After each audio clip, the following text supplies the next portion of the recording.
Hello, everybody. Michelle Riley here. I wanted to hop on for a moment because a question was posed in the Facebook group, Notaries for Alabama Hangout. And I thought it was a really good question. It's one that doesn't get asked often enough. And I think this is a question that many notaries get wrong, including myself. So I spent a little time checking um, notary experts to answer the following question. The question that was asked: can I notarize something in Spanish? Good question.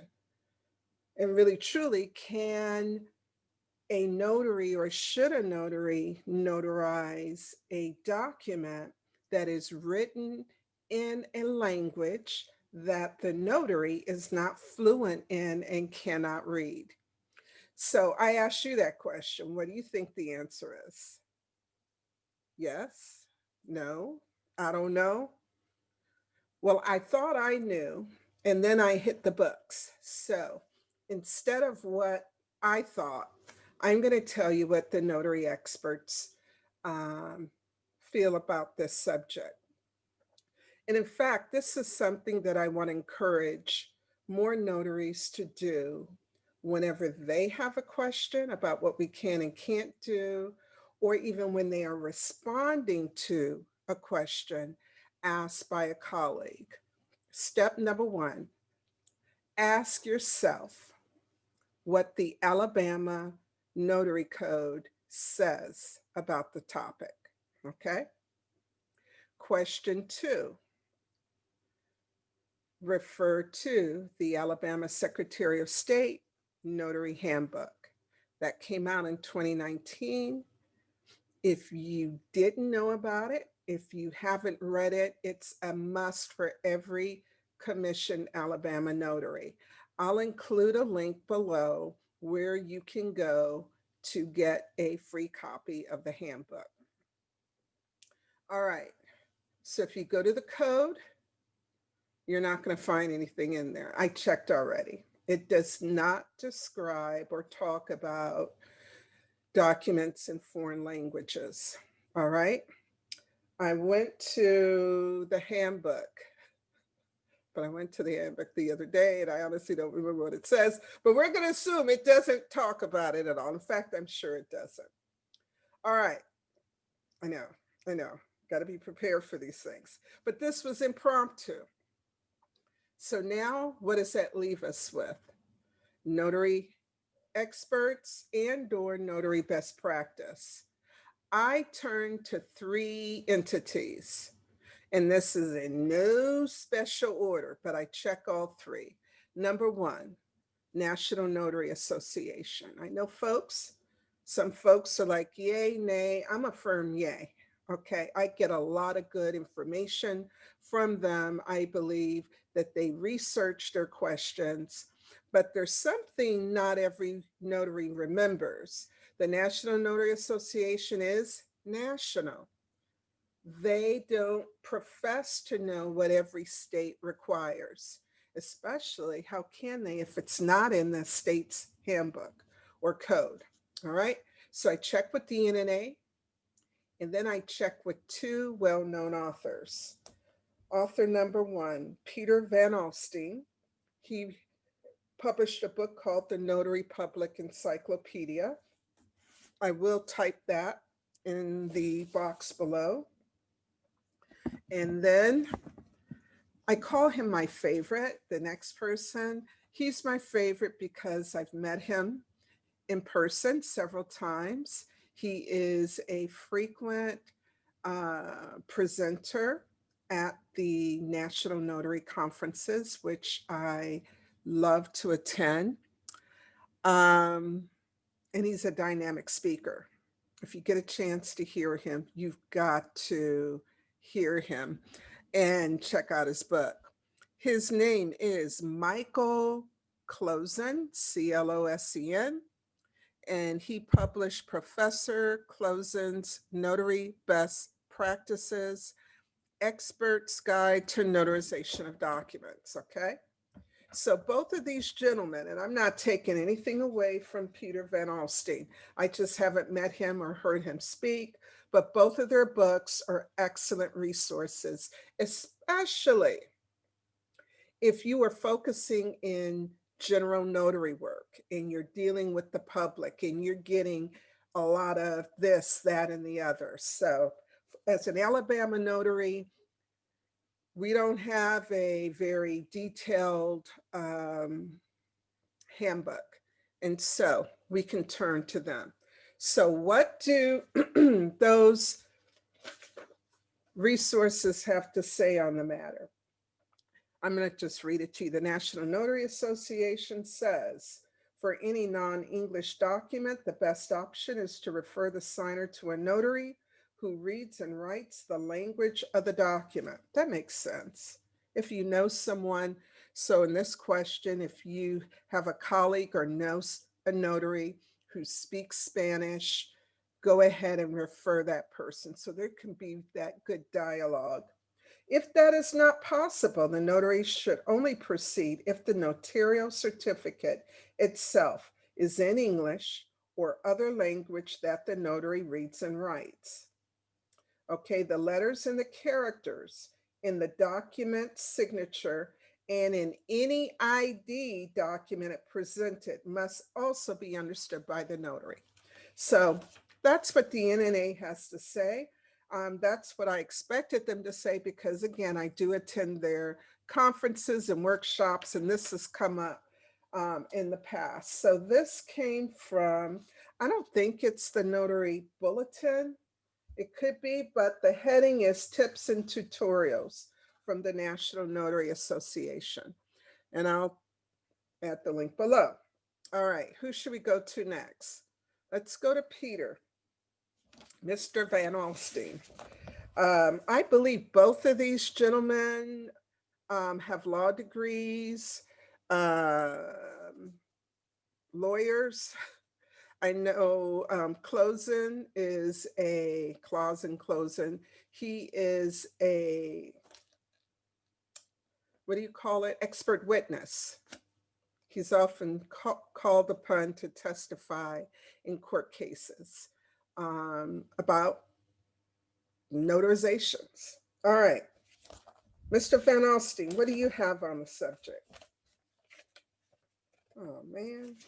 All right, I hope I don't put you to sleep. This is in the section completeness of the signer's document. I'm sorry, I keep rubbing my nose. It's tickling me. All right, page 49. It is a well-established rule of law that the notarization has no effect on a signer's document. The content of the signer's document is irrelevant to the notarization and is virtually outside the scope of the notary's rightful concern. Yep, you heard it.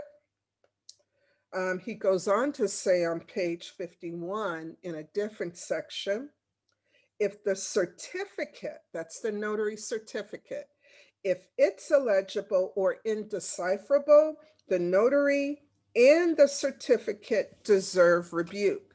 So that's right in line with what the National Notary Association had to say. All right, I'm almost done with Mr. Peter. Page 416 under the section signing for purposes stated within the document.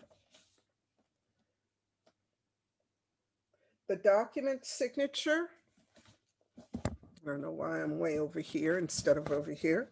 The document signature is notarized to verify it is genuine and that it is made for the purposes stated within the document. We're talking about the signature. This means that the signer knows what the document is and willfully ascribes to its contents by signing it. This is important, folks. The signer knows, all right? It is inherently the notary's duty under law to verify the signer was deliberate and intentional in signing the document for the stated purposes contained therein. Here we go. The notary must always know what the signer's document is. Hang on. The notary must always know what the signer's document is so that she may determine the signer knows what it is. You're racing ahead of me. Hold on. The notary typically learns what the document is during conversation with the signer, as the signer usually volunteers the information to the notary when requesting the notarization, which is true.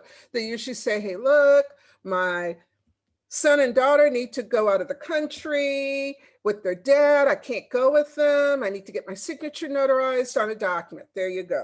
All right. Sometimes the notary spontaneously identifies the document by merely looking at it, which is true. You look at it, oh, this is a power of attorney, limited. All right, got it. In no circumstance, here it is, in no circumstance are the document contents relevant to the notary nor the notary's privilege to know. Boom. I bet you didn't expect that from Peter Van Alstyne. I didn't either. I'm going to have to change some of my training. I'm going to have to. Got to tweak a few things. This is why it's so important as notaries that we get training and then we keep learning. Don't just start and stop with notary basics. You got to get online. You got to purchase some material. Things change. Okay. All right. I'm rambling. Let's see what Professor Clausen has to say on this matter. I am reading Chapter 13, page 187, section 13-3. The notary should take steps reasonably calculated to assess mental competence by observing, conversing with, and questioning the document signer. I know, we're not talking about that, but it's in here. Watch. For every document notarization, the notary should undertake certain basic steps. Engage the signer in general conversation, question the signer about the transaction and about its general nature, ask why it's to be notarized, observe body language. I'll keep reading. No, I'll get to the point. I better keep reading. Certainly, the notary should not conduct an intense interrogation of the signer, but rather a courteous and professional questioning. This author, meaning professor, actually explains to document signers my duties as a notary, and the reasons for the question which I ask. Okay, now we're getting to it. Nor should the notary read or pry into the details of the contents of the transactional document, for that information is beyond what the notary needs to know. Did you hear me? Should I read it again? All right. Nor should the notary read or pry into the details of the contents of the transactional document, for that information is beyond what the notary needs to know. Hello. Then, I'm skipping ahead. No, I better not. Instead, the notary should talk briefly with the signer at the beginning of the notarization process to establish that the signer is grounded in the reality of the moment. I like that. Be grounded in the reality of the moment, can communicate with the notary, is possessed of a sound basic memory, and appears to be initially competent. Then, I think I'm going to close on this sentence, so listen up. Then the notary should ask about the general nature of the transactional document and the purpose of obtaining a notarization of it. If the signer's answers are sound and the signer appears competent, the notarization should proceed. Okay, I thought I was going to drop the mic on that, and I did not need to drop the mic on that. So that's all I got for you right now. So what I observe, Peter Van Alstyne, Micah Closen, they're on the same page. I didn't see any glaring discrepancies, any of this. I saw this. And moreover, what these two authors had to say is in line with the National Notary had to say. Okay. All right. So to answer the question, English speaking notaries who may not be able to read or write Spanish, can you notarize something? Absolutely. If you're able to communicate with the signer. If the notarial certificate, the notary certificate, is in English, you can do it. All right. I have not read or seen anything. I have. I tell you, folks, it's not easy. I'm of the opinion, my personal opinion, it is all right for the signer to bring in an interpreter that is unbiased, that if I have a question, the interpreter is going to really interpret and not tell me what he or she thinks. But there is, and I don't know the source, I don't want to say and be wrong.